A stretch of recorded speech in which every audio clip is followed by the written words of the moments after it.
Nós estamos em uma série de mensagens expositivas no Evangelho de Marcos e, com a graça de Deus, agora à noite nós estaremos meditando no Evangelho de Marcos, capítulo 1, a partir do versículo 35 até o versículo 39. Marcos 1, 35 a 39, palavra do Senhor para os nossos corações. Você que nos acompanha pela internet, no canal do YouTube, que está com a sua família reunida, por favor, pegue aí a sua Bíblia e vamos juntos ler a palavra do Senhor e também meditar na palavra do Senhor. Marcos 1, 35 a 39, palavra de Deus para os nossos corações. Diz assim a palavra do Senhor: Tendo-se levantado alta madrugada, saiu, foi para um lugar deserto e ali orava. Procuravam-no diligentemente Simão e os que com ele estavam. Tendo encontrado, lhe disseram: Todos te buscam. Jesus, porém, lhes disse: Vamos a outros lugares, às povoações vizinhas, a fim de que eu pregue também ali, pois para isso é que eu vim. Então, foi por toda a Galileia, pregando nas sinagogas deles e expelindo os demônios. Oremos mais uma vez, meus irmãos, pedindo a bênção do Senhor sobre nós. Ó Pai, muito obrigado pela Tua palavra, muito obrigado por esta rica oportunidade que nós ainda desfrutamos no nosso país de, com liberdade, nos reunirmos como igreja do Senhor e adorarmos ao Senhor na beleza da Tua santidade, mas também meditarmos na Tua palavra. O desejo do nosso coração, o clamor da nossa alma, é que o Senhor tenha misericórdia de nós e fale ao nosso coração nesta noite. Que a Tua palavra venha de fato encontrar guarida no nosso coração e transformar o nosso ser para a glória do Teu nome. Que as palavras dos meus lábios e o meditar do meu coração sejam agradáveis na Tua presença, ó Senhor, rocha minha e redentor meu. Amém. Meus irmãos, hoje pela manhã nós tivemos a oportunidade de meditar dos versos 29 até o verso 34 deste capítulo 1 do Evangelho de Marcos. E na introdução da mensagem que nós fizemos pela manhã, eu levantei o seguinte aspecto, que Marcos aqui, ele está nos dando um dia do ministério de Jesus. Ele está nos pegando pela mão e nos fazendo ver um dia, uma diária do trabalho de Jesus. Jesus começa logo pela manhã indo para a sinagoga, e ali chegando na sinagoga, que era o lugar de adoração, o lugar de estudo da lei, ele vai ministrar a palavra, mas também vai expelir um demônio. Quando ele sai da sinagoga, por volta de meio-dia, ele vai para a casa de Simão e, chegando lá, rogaram-lhe, contaram para ele, também rogaram-lhe que ele curasse a sogra de Simão, que estava acamada, ardendo em febre. Então, mais uma vez, na hora do almoço, Jesus vai realizar um milagre, uma cura na vida da sogra de Pedro. E aí diz o texto que após ele curar a sogra de Pedro, ela se levanta e passa a servi-lo, servir a ele e também servir os demais que estavam na casa. Então ela foi preparar o almoço, a refeição, que era a primeira refeição assim mais importante da semana, porque era a refeição que era feita no dia de adoração, que para o judeu era o sábado. Então, essa refeição aqui, após a reunião da sinagoga, era algo assim maravilhoso na vida do judeu, porque reunia a família, reunia os amigos, pessoas queridas. O judeu, ele nunca senta à mesa com alguém que ele não tenha intimidade, realmente haja ali uma comunhão plena. Então, é colocado o almoço, e quando Jesus almoça, ao invés dele ter um belo descanso, o que diz o texto? À tarde, ao cair do sol, trouxeram a Jesus todos os enfermos e endemoniados. Toda a cidade estava reunida à porta. Dizem os estudiosos que provavelmente essa aglomeração começou às 3 horas da tarde, e às 18 horas, às 6 horas da noite, quando é liberado para você carregar alguma coisa, então foram trazendo doentes, aqueles que estavam enfermos, aqueles que precisavam ser carregados, e essas pessoas foram colocadas diante de Jesus. E diz o texto, e ele curou muitos doentes de toda sorte de enfermidade, também expeliu muitos demônios, não lhe permitindo que falassem, porque sabiam quem ele era. Se você olhar o relato de Lucas, vai dizer que, apesar de toda a cidade, e alguns intérpretes dizem que nós temos aqui uma hipérbole, um exagero, mas o número era muito grande de pessoas, não necessariamente significa dizer que 100% dos habitantes de Cafarnaum foram à porta da casa de Pedro, mas pelo menos a turma que estava enferma, a turma que estava endemoniada, gente que estava com problema, foram levados lá. E Lucas diz que Jesus curou essas pessoas impondo as mãos sobre cada uma delas. Então, se isso aqui começou às 18 horas, entrou aí madrugada dentro. Passou esse momento, Jesus, provavelmente, como o texto coloca aqui, alguns estudiosos levantam essa dúvida, mas pelos textos do Evangelho fica claro para nós que provavelmente Jesus estava na casa de Pedro, dormiu lá. E aí diz o texto que, tendo se levantado alta madrugada. Ora, Marcos vem narrando o dia de Jesus desde a manhã do sábado. Então, na manhã do sábado, Jesus se dirigiu para a sinagoga, prega, expulsa demônio. Volta para a casa de Pedro, meio-dia, 1 da tarde, está curando uma mulher enferma. Finalzinho da tarde, início da noite, está chegando o povo na porta da casa de Pedro, uma multidão de enfermos, de endemoniados. Jesus está exercendo o ministério, impondo as mãos sobre cada uma delas. Imagine aí como estava Jesus. Não esqueça que ele era um ser humano, 100% homem, 100% Deus. E aí, com certeza, Jesus foi dormir muito tarde, muito tarde.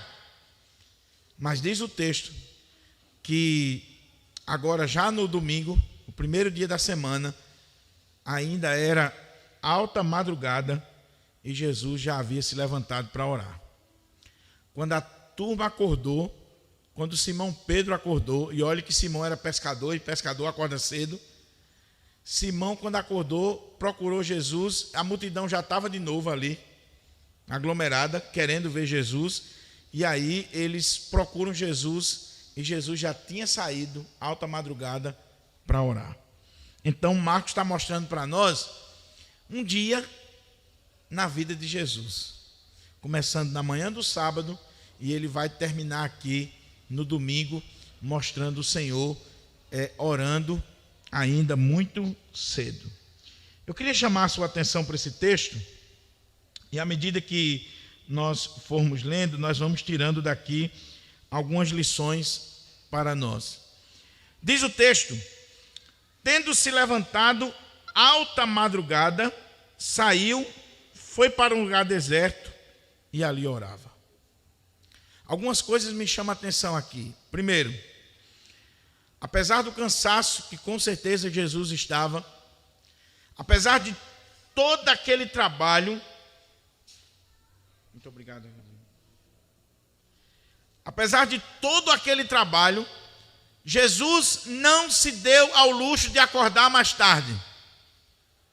Eu sei que você, depois de um dia de trabalho, de ir dormir muito tarde, você se dá ao luxo, e é legítimo isso, em alguns momentos, de acordar mais tarde um pouco.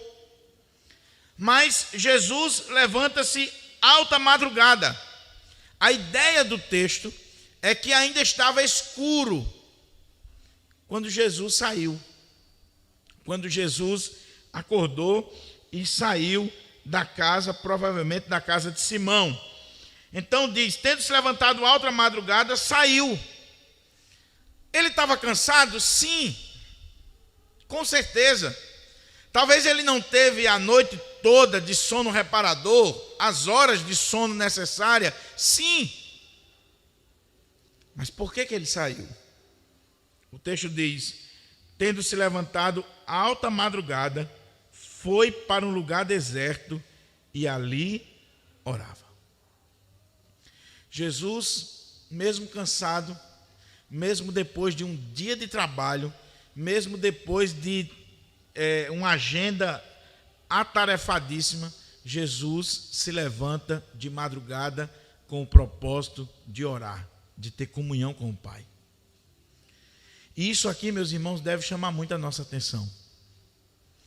Porque ninguém se levanta de madrugada se não é para algo extremamente importante e prioritário na sua vida. Nós só nos levantamos de madrugada quando aquilo que está provocando isso é de fato importante, fundamental, prioritário na nossa vida. E o nosso Senhor Jesus está se levantando com o propósito de orar, de buscar ao Pai, de ter comunhão com o Pai. Um detalhe, ele não precisava fazer isso. Primeiro, porque ele é Deus, ele é o Filho de Deus.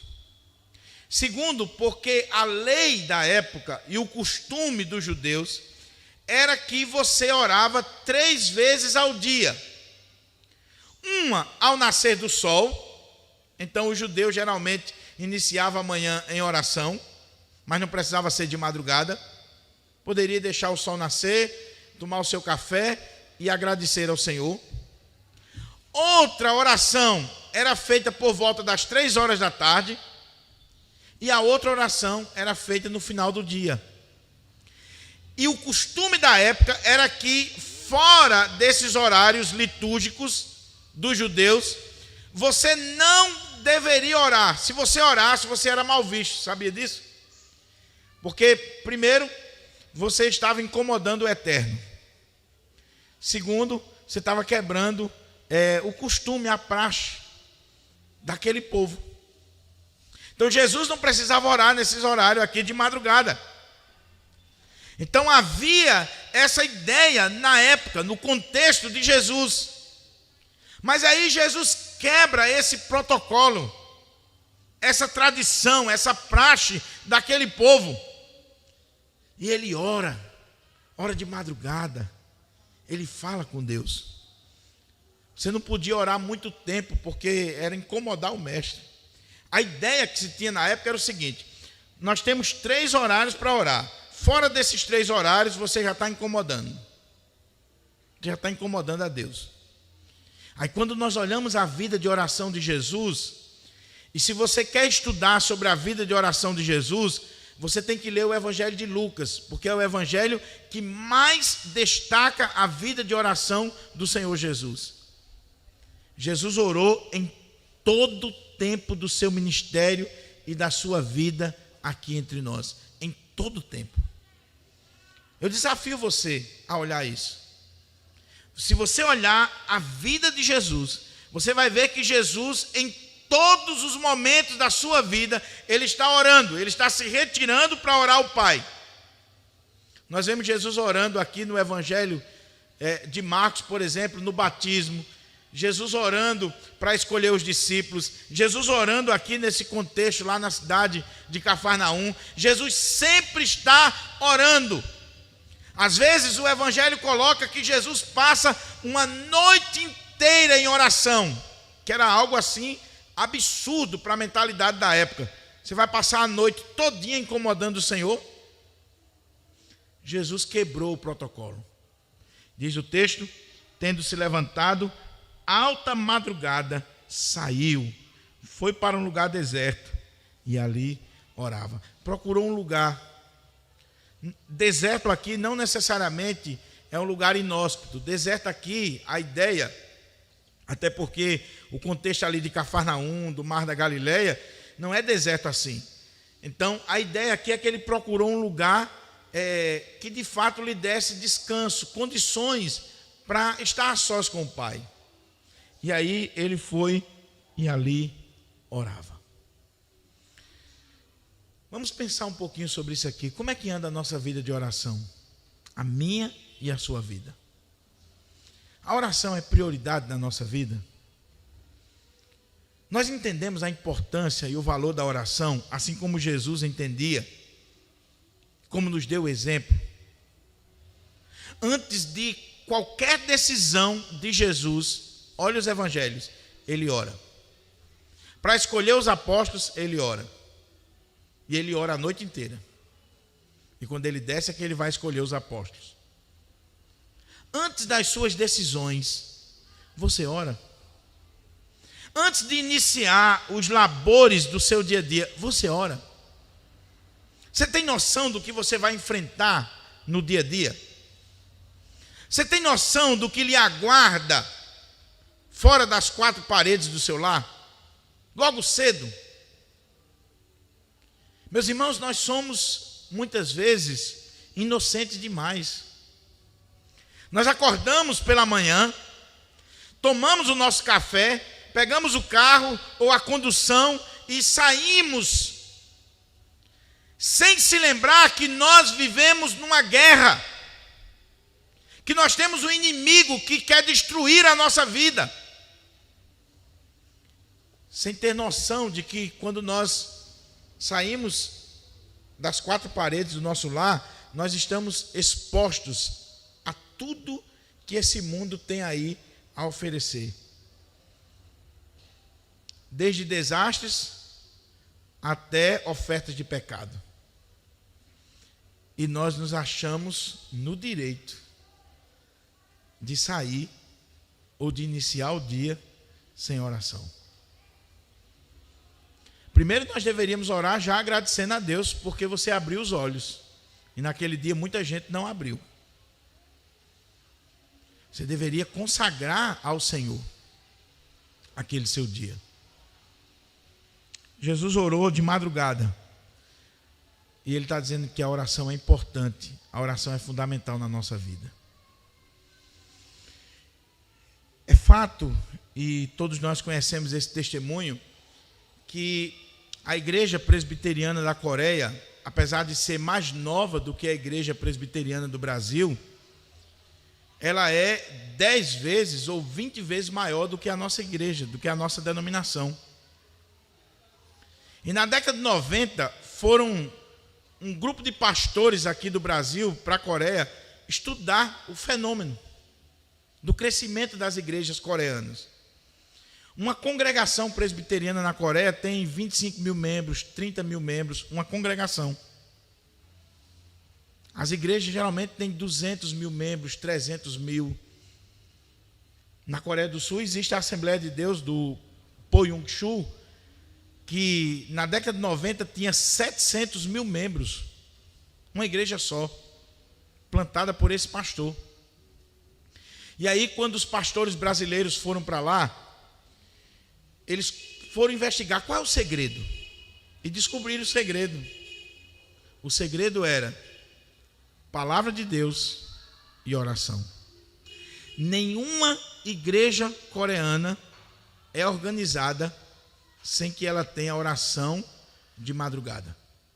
É o culto mais importante da igreja, é de madrugada. Os pastores que foram do Brasil, eles foram numa caravana participar de um culto de madrugada, 4 e pouco da manhã, antes do horário do pessoal ir para o trabalho.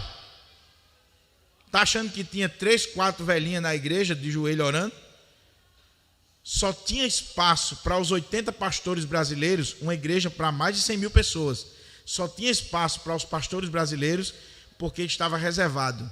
E quando eles chegaram lá, estava o pastor no púlpito, o coral, o grupo de louvor e a igreja louvando o Senhor de madrugada, debaixo de frio. Os diáconos todos com lanterna, porque lá o frio é tremendo. E aí, pastor Hernandes conta em um de seus livros e também nas suas pregações que nessa entrevista que tiveram com alguns pastores da Coreia, ele disse assim: olha, vocês levantam de madrugada para orar? Pastor Hernandes falando. Vocês levantam de madrugada para orar porque esse é um costume oriental. Isso faz parte da cultura de vocês, da história de vocês. Mas o brasileiro não tem essa cultura. E aí disse que o pastor coreano disse assim: não, senhor, você está equivocado. No mundo inteiro as pessoas se levantam de madrugada. No mundo inteiro, não é só na Coreia, nem no contexto oriental, não. No mundo inteiro as pessoas se levantam de madrugada. Agora, a grande maioria delas se levantam de madrugada para ganhar dinheiro. Nós nos levantamos de madrugada para orar porque Deus é a nossa prioridade. Você já se levantou de madrugada por causa do dinheiro? Você já teve que assumir um trabalho, fazer uma viagem, fazer qualquer coisa de madrugada por causa de dinheiro? Mas aí eu te pergunto para a sua reflexão: quando foi a última vez que você se levantou de madrugada para orar? E eu não estou dizendo que a oração de madrugada é a oração mais poderosa, que a oração de... Tem até um hino, né? Um hino da época do pastor Mairon. Eu aprendi esse hino porque Mairon me ensinou. Né? Mas tinha um hino herético. Não sei se Renato e Elaine conhecem, mas esse hino, apesar de ser um hino assim, muito melódico, mas é heresia pura. Que o hino diz assim: a fila é menor de madrugada. Que é isso, Renato? Você conhece, Renato? Você já cantou? A fila é bem menor, de madrugada a fila é bem menor. Aí diz assim: muita gente está dormindo, pouco crente está orando com sua face no pó. Lembra desse hino, André? Não é do seu tempo não, né? Esse camarada só esqueceu, o brasileiro, não sei, que fez esse hino, que enquanto a gente está dormindo aqui, tem uns meninos do apertadinho do outro lado, que o triplo, sei lá, o número deles é muito maior do que a gente. Mas a ideia do hino é: se você ora de madrugada, a fila é menor e aí você está mais fácil de Deus lhe atender. Heresia pura. Mas o ponto que eu estou colocando aqui, meus irmãos, é que Jesus está nos ensinando prioridades. Prioridades. Eu sei, você não consegue acordar de madrugada, não precisa, mas a sua vida de oração vai dizer o que é prioridade na sua vida. Quanto tempo você dedica à oração no seu dia? À leitura da palavra, ao estudo da palavra de Deus. Você já prestou atenção quando você quis passar no concurso, quando você quis passar no vestibular ou no Enem? Quantas horas você estudou por dia? Quantas horas você meteu a cara nos livros, se trancou dentro de um quarto, queimou o final de semana, deixou de ir para o cinema, deixou de encontrar a namorada? Por quê? Aquelas estratégias motivacionais, né? Dos palestrantes motivacionais. Coloca o contra-cheque no seu guarda-roupa ou no espelho, o contra-cheque. Uau, 20 mil reais o salário. Eu tenho como alvo ganhar 20 mil reais, então eu vou estudar 8 horas por dia e eu vou meter a cara aqui para passar nesse concurso. Por que a gente não tem a mesma postura quando diz respeito às coisas de Deus? Por quê? Por que será que a gente não coloca como alvo: esse ano eu vou ler a Bíblia, esse ano eu vou orar mais, esse ano eu vou ter mais comunhão com Deus, esse ano eu vou ter mais compromisso com as coisas de Deus? Jesus está ensinando aqui. Não é questão de cansaço, não é questão de outra coisa a não ser prioridade. Prioridade. Eclesiastes diz assim: há tempo para todo propósito debaixo do sol. Quando você tem um propósito, você encontra tempo. Você já viu aquela pessoa dizer assim: eu não tenho tempo para nada. Arrumou um namorado ou uma namorada. O miserável encontra tempo para ir na casa da namorada, que é brincadeira, meu irmão. É brincadeira. Prioridade da oração. Martinho Lutero, ele costumava orar 2 horas todos os dias. E dizem os biógrafos de Lutero que às vezes Lutero estava tão atarefado naquele dia que ele dizia assim: eu tenho tanta coisa para fazer amanhã que eu preciso me levantar mais cedo e orar 4 horas para poder iniciar o meu dia. Porque a agenda era tão lotada que ele não podia se dar ao luxo de começar com apenas 2 horas de oração. Tinha que ser 4 horas de oração. Oh, meus irmãos, eu estou pregando para você e estou pregando para mim. Eu preciso disso aqui.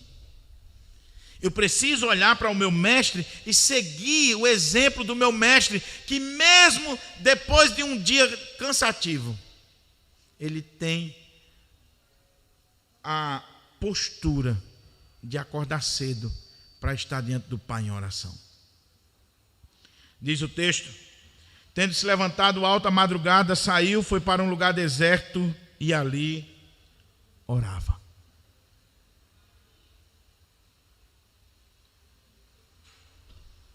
Mas aí vem o outro aspecto do texto, que diz assim: procuravam-no diligentemente Simão e os que com ele estavam. Simão acordou. Cadê o Senhor? Cadê o Senhor? Cadê o hóspede da casa? Onde é que ele está? E aí sai procurando. E diz o texto, versículo 37, que tendo encontrado, os comentaristas dizem que provavelmente eles encontraram Jesus em um lugar deserto, um lugar ermo, porque Jesus estava orando em voz alta, porque esse é o costume do judeu, orar em voz alta. Então Jesus estava ali orando em voz alta. Se você ler o Evangelho de Lucas, Lucas vai dizer que Jesus estava orando durante o dia já era dia.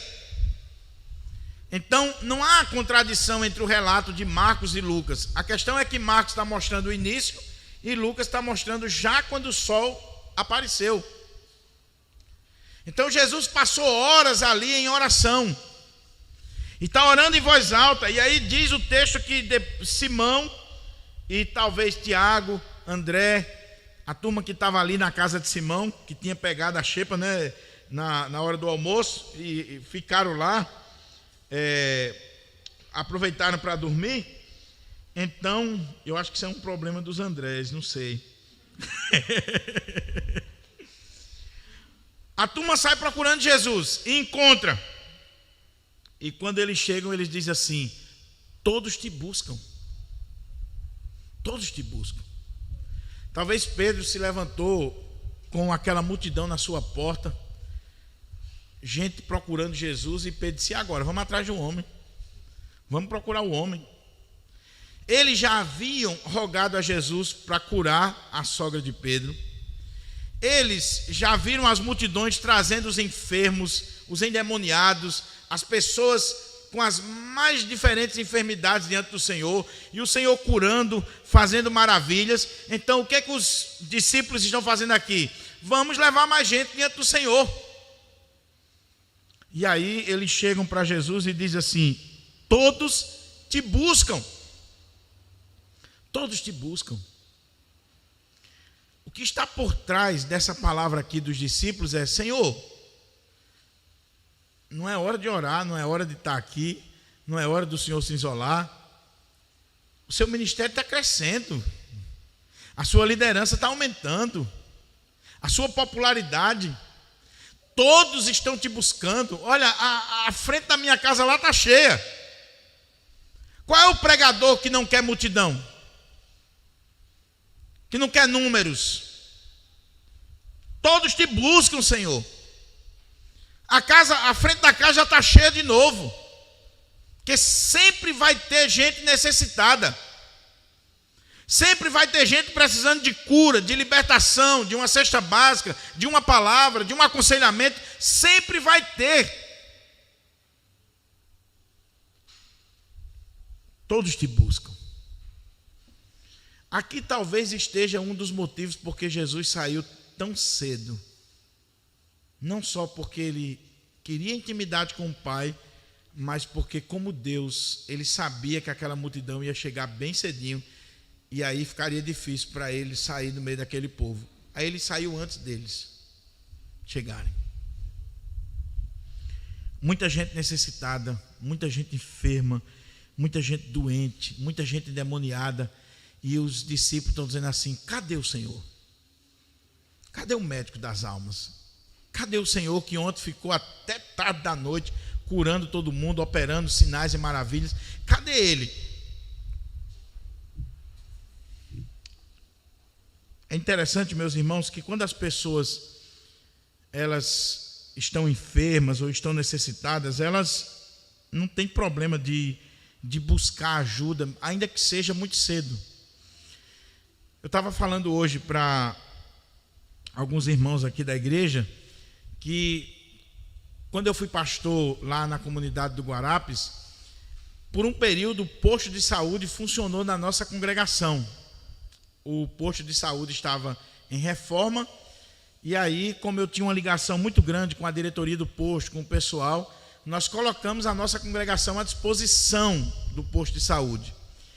E como a casa pastoral era em frente à congregação, quase porta com porta, o quarto da gente era logo na frente, na calçada, assim, a janela dava para a calçada. Irmãos, o posto abria 7 horas da manhã. 4h30, 5 horas, já estava umas mulheres sentadas na calçada lá de casa, conversando, e algumas falavam um pouquinho alto, dizendo assim: não é possível que o pastor vai deixar a gente aqui no meio da rua uma hora dessa, né? Eu acho que ele poderia levantar para abrir o portão e não sei o quê. E era aquela zoada. E, olha, eu sabia todas as notícias do bairro. Não precisava ligar o rádio de manhã, não. Eu não precisava ligar a televisão, nada não. Eu tinha ali a informação fresquinha, logo cedo. Logo cedo. A rua estava assim, ó, a calçada.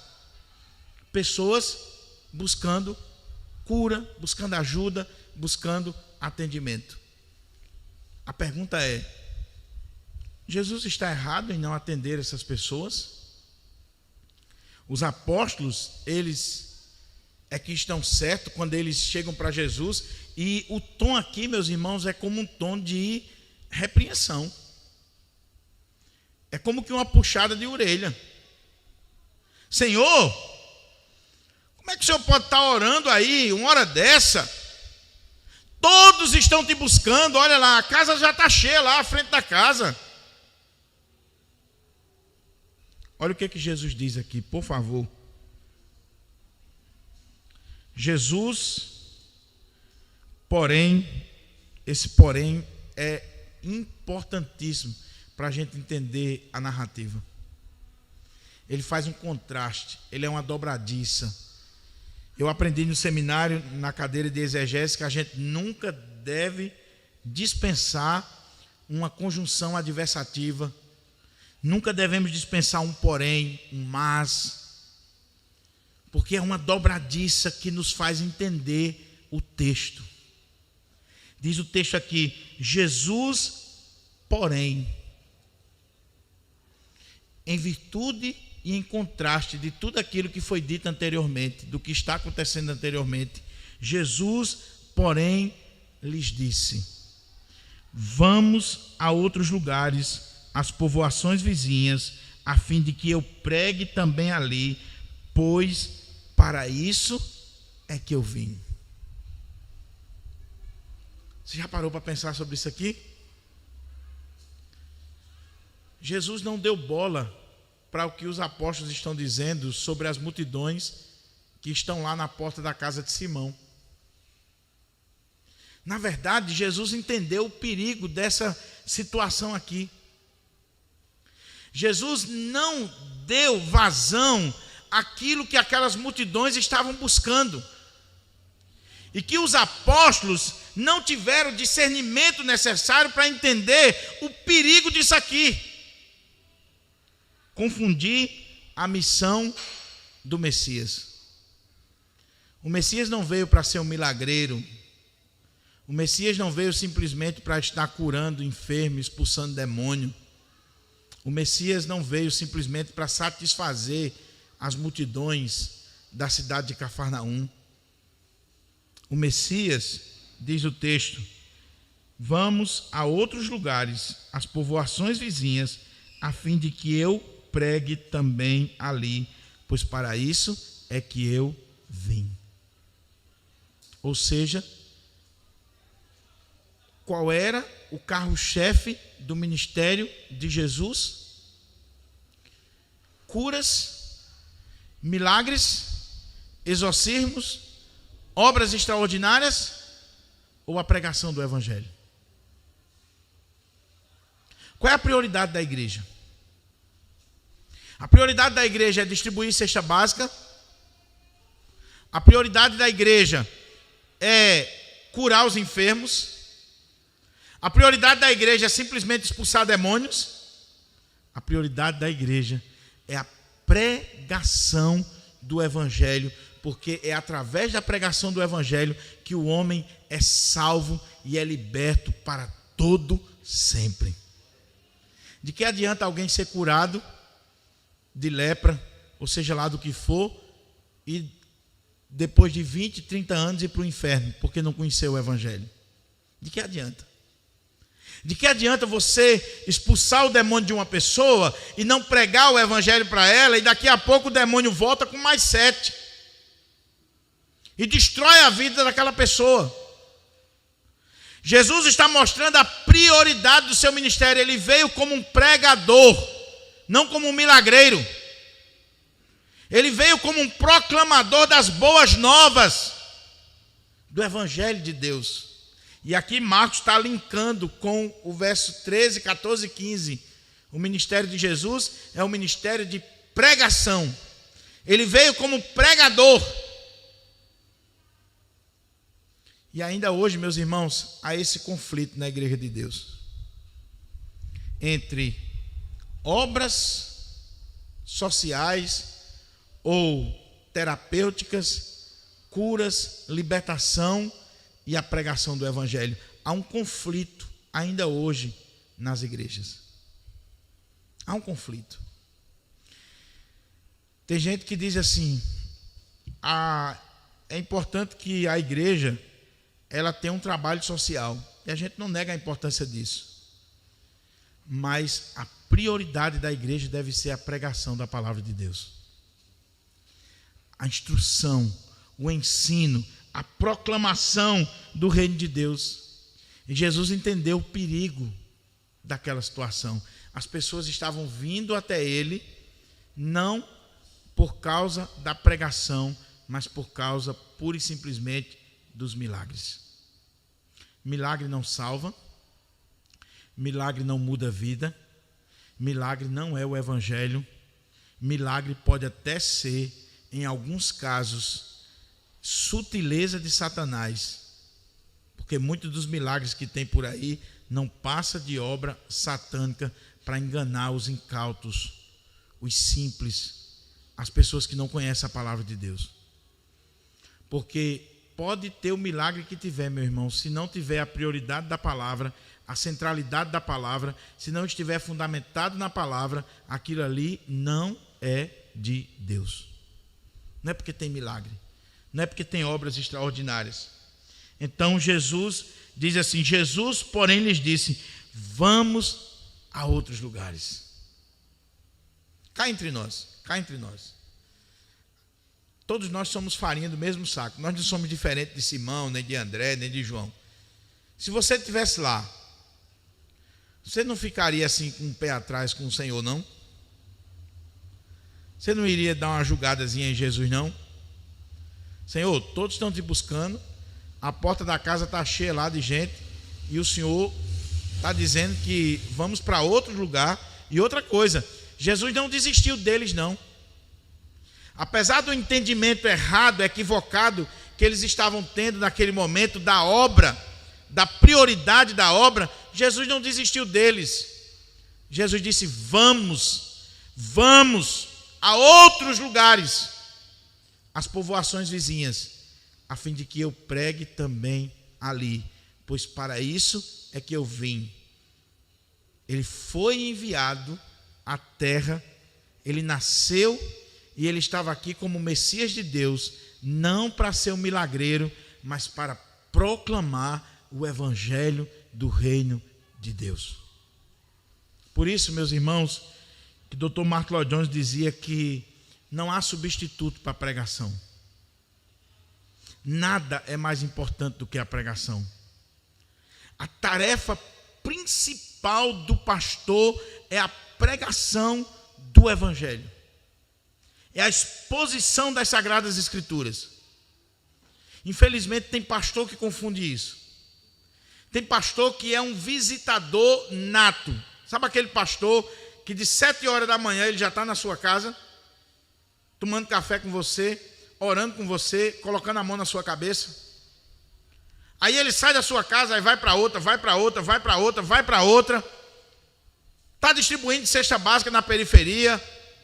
Corre para lá, corre para cá. Quando chega no domingo, que abre a Bíblia para pregar, ele não tem o que pregar para a igreja. Porque ele passou a semana todinha correndo atrás de outras coisas e não deu prioridade ao estudo para a ministração da palavra de Deus. E aí a igreja entra ano e sai sem ser nutrida com a palavra do Senhor.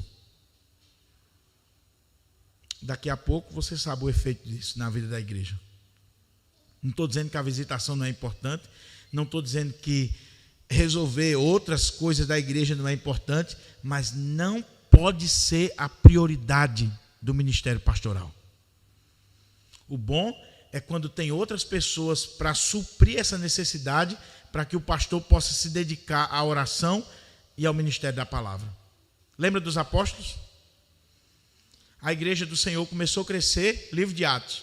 A igreja começou a crescer. E aí as necessidades aumentaram. Gente passando necessidade, precisando de ajuda, de cesta básica.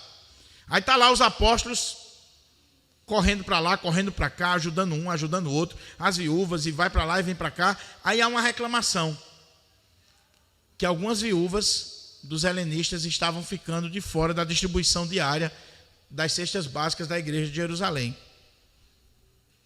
Os apóstolos resolvem reunir a igreja e eleger os diáconos para essa tarefa. E Atos 6,4 diz assim: quanto a nós, os apóstolos, nos consagraremos à oração e ao ministério da palavra. E vamos escolher homens cheios do Espírito Santo, de sabedoria, que possa cuidar dessas coisas. O problema é que a gente acha que a junta diaconal, para que serve a junta diaconal nas nossas igrejas? Para abrir porta, trazer água para o pastor, correr atrás de menino. Isso não é junta diaconal. Junta diaconal, ela é formada por homens cheios do Espírito Santo, de sabedoria, como Estevão, que diz o texto lá em Atos 7, que pregou um sermão que vai de Gênesis a Malaquias, de um conhecimento profundo da palavra.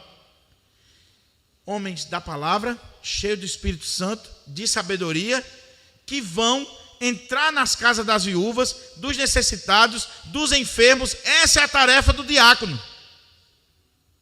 Para que o pastor da igreja e os presbíteros possam se dedicar à oração e ao ministério da palavra.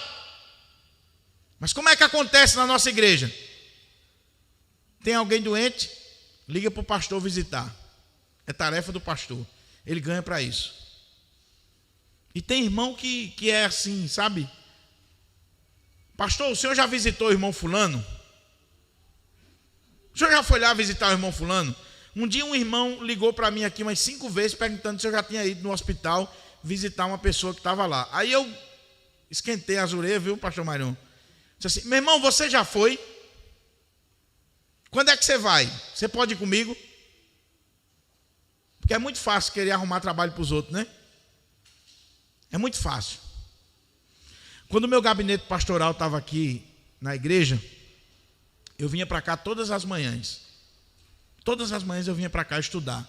Assim como eu estudo em casa, eu fazia aqui. Aí eu chegava aqui de manhã, dobrava o joelho, orava, fazia meu momento devocional ia preparar o sermão da quarta-feira, do domingo de manhã e domingo à noite, e também agendar com o pessoal que vinha. De vez em quando chegava um irmão aqui e dizia assim: pastor, eu vinha passando aqui na rua, aí eu sei que o senhor não está fazendo nada, eu vim aqui para a gente bater um papo. Vim aqui para a gente conversar um pouquinho. Eu não estou fazendo nada. É a falta de visão. É não entender a importância que tem a ministração da palavra de Deus, que é necessária oração, meditação, estudo, comunhão com Deus. O que Jesus está fazendo aqui? Está se preparando para as lidas do dia, para o ministério. Ele não pode sair de qualquer jeito. Então Jesus está orando, Jesus está conversando com o Pai para poder sair para pregar o Evangelho. Mas a prioridade é a pregação do Evangelho. Diz o texto: foi para isso que eu vim. O Filho de Deus veio ao mundo como um pregador, como um arauto, como um proclamador do Evangelho. E meus irmãos, uma igreja que tem a dieta da palavra, um povo que é instruído na palavra, que tem a pregação sadia, é um povo que encontra cura, que encontra libertação, que é abençoado. Existe até, quem está estudando aqui teologia ou quer fazer uma pesquisa, existe até um desafio que é feito aí para alguns sobre a relação entre gabinete pastoral e púlpito de igreja. Alguns dizem que se o púlpito for sadio, o gabinete pastoral vai esvaziar. Sabe por quê? Porque na hora que o pastor está pregando aqui, e se ele está expondo a palavra de Deus com fidelidade, na autoridade e no poder do Espírito Santo, não tenha dúvida, meu irmão, que na hora que a palavra de Deus está sendo pregada, está havendo libertação aqui, está havendo cura, está havendo transformação, casamentos estão sendo restaurados e muitas vezes não precisa mais nem vir no gabinete. Só a ministração da palavra de Deus, na autoridade e no poder do Espírito Santo, vai quebrando as obras de Satanás na vida das pessoas. Diz o texto: então foi por toda a Galileia pregando nas sinagogas. Que coisa maravilhosa. As sinagogas eram o lugar de ensino, o lugar de pregação. E Jesus foi nas sinagogas e mostrou que era possível dar prioridade à pregação da palavra, pregando nas sinagogas deles. Ele deixou a multidão lá, que estava querendo só milagre, só cura, só barriga cheia, que estava querendo só as benesses. E ele foi nas sinagogas, onde tinha gente querendo o estudo da lei, o estudo da palavra. E ele foi lá ministrar a palavra com autoridade e no poder do Espírito Santo para aquelas vidas. E diz o texto: e expelindo os demônios. À medida que a palavra de Deus é pregada, o diabo, ele se manifesta também. Porque ele sabe que quando a palavra de Deus está sendo proclamada, vidas vão ser libertas. E aí a última cartada do diabo é endemoniar as pessoas. É fazer com que as pessoas possam ter essa última ação dele, que é quase que um grito de desespero na vida das pessoas. Sabe por quê? Porque elas tiveram contato com a palavra de Deus. Eu quero concluir essa mensagem com algumas aplicações para a nossa vida. Em primeiro lugar, esse texto, ele está aqui nessa narrativa, não só para mostrar um dia no ministério de Jesus, mas para mostrar a autoridade de Jesus. Ele curou os enfermos, ele pregou a palavra, ele expeliu os demônios. É por isso que Marcos registrou. Ele está mostrando que Jesus é o Messias. Mas esse texto também está aqui para nos ensinar algumas coisas que eu já falei, mas como conclusão do sermão, eu quero só trazer a sua memória. Está aqui para nos ensinar que a oração deve ser prioridade na nossa vida. Está aqui para nos ensinar que a pregação é muito mais importante do que qualquer outra obra que nós possamos realizar ou que nós possamos ser alvo dela. Está aqui para nos ensinar que nós devemos ter cuidado quando nós vamos diante do Senhor, pedir a Ele alguma coisa, nós devemos pensar: é realmente essa a prioridade do reino de Deus? Quando eu vou colocar alguma coisa diante do Senhor, será que de fato eu estou preocupado com o reino de Deus, com a vontade de Deus, com o que Deus quer para a minha vida? Porque Jesus disse assim: olha, eu vim, não foi para estar fazendo milagre, cura. Não, eu vim para pregar, para proclamar o Evangelho. A prioridade da igreja é a pregação do Evangelho.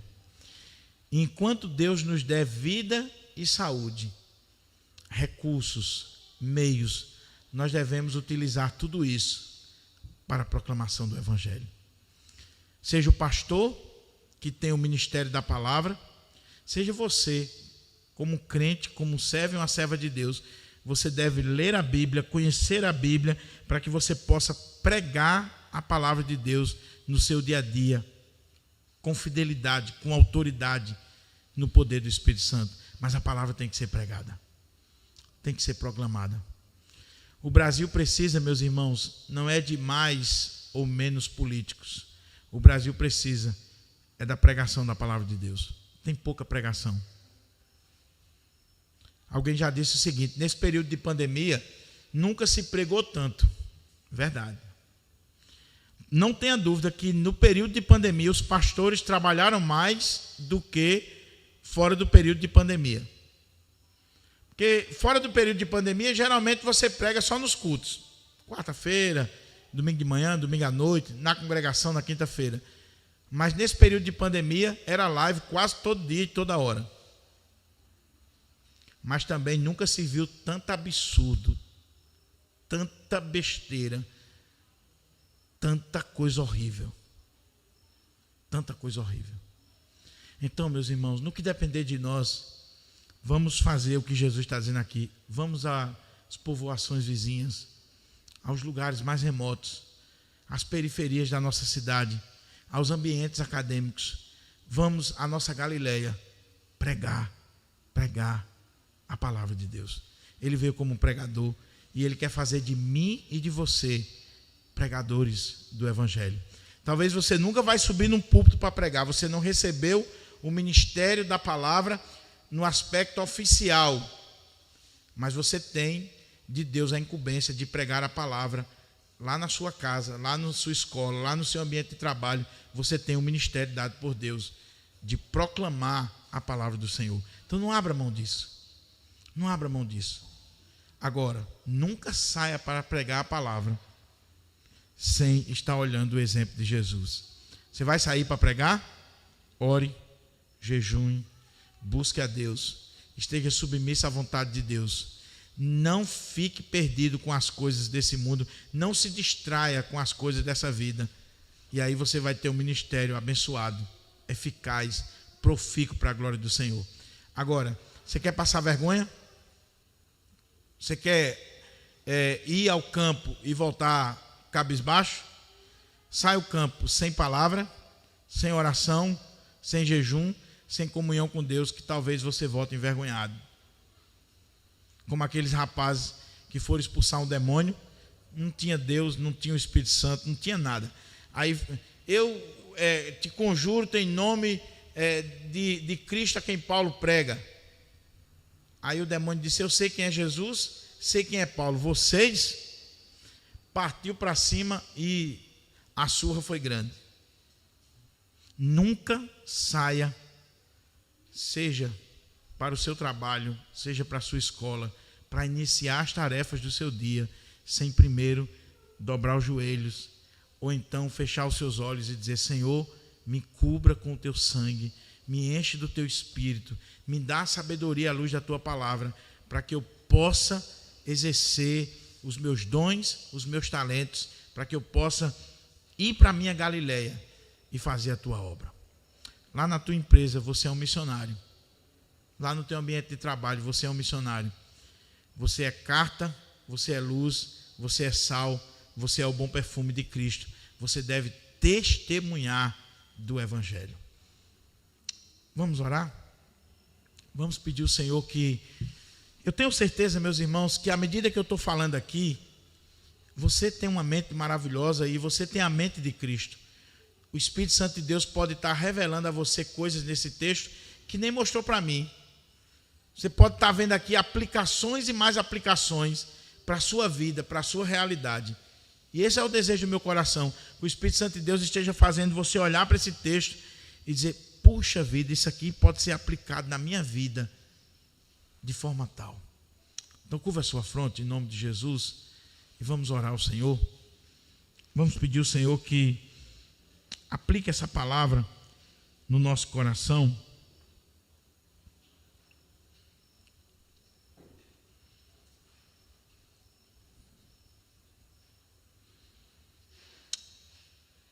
Faça a sua oração em nome de Jesus.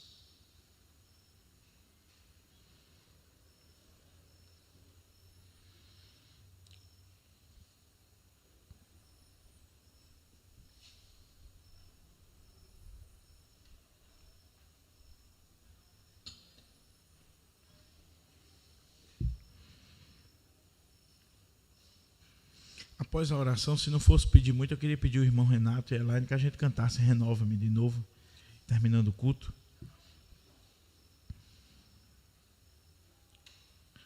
Ó Senhor,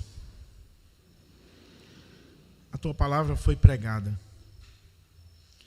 Eu tenho consciência, Senhor, que eu sou um instrumento fraco, frágil, impotente, Senhor.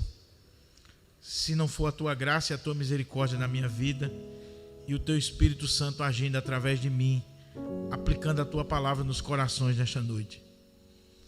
Mas eu quero te pedir, ó Espírito Santo de Deus, que venha sobre esta igreja aqui presente e sobre cada um dos nossos irmãos que nos acompanham através desta transmissão, que venha sobre nós, abrindo nosso entendimento e nos fazendo contemplar as maravilhas da Tua lei.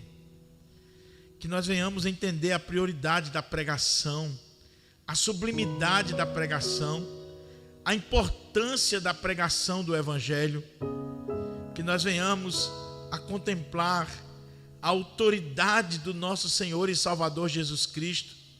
E que nós venhamos nos encantar com o Seu exemplo de piedade, de devoção, de comunhão com o Pai, que nós venhamos imitar, Senhor, a vida de oração do nosso Senhor. Ó Senhor Jesus, nos toma pela mão e nos faz mais parecido contigo, nos faz mais parecidos com o Senhor, porque assim nós estaremos glorificando ao Pai, e nós devemos crescer, como disse o apóstolo Paulo, até a estatura de Cristo. Muito obrigado, Senhor, por esta palavra, por esta narrativa tão pequena, mas tão profunda, tão importante para nós. Obrigado porque o Senhor trabalhou isso na mente de Pedro e o Senhor também trabalhou no coração de Marcos, para que ele registrasse para nós, inspirado pelo Espírito Santo, e hoje à noite nós pudéssemos estar aqui tirando lições desse episódio tão magnífico na vida e no ministério de Jesus Cristo. Ó Senhor, leva-nos em paz para os nossos lares. Nos dá um restante de semana na Tua presença. Nos ajuda, ó Deus, a em Cristo Jesus nós aplicarmos essa palavra na nossa vida. É assim que nós oramos ao Senhor e desde já te agradecemos, hoje e sempre. Amém.